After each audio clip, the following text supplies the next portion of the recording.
दोस्तों, आप देख रहे हैं ओपी टेक्निकल्स।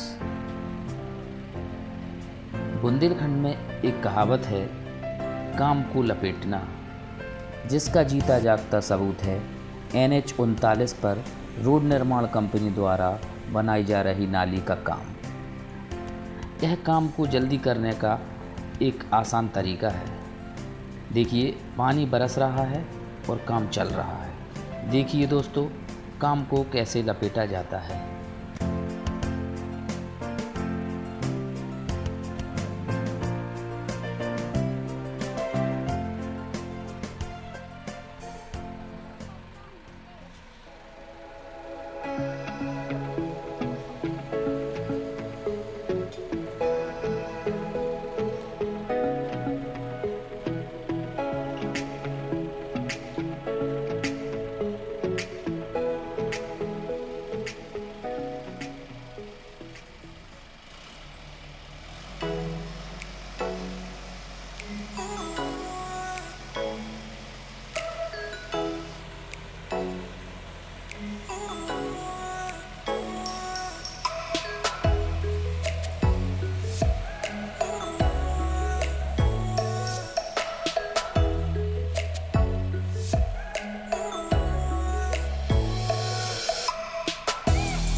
देखा दोस्तों, काम को कैसे लपेटा गया है। वीडियो अच्छा लगा हो तो वीडियो को लाइक, शेयर एंड चैनल को सब्सक्राइब जरूर करें।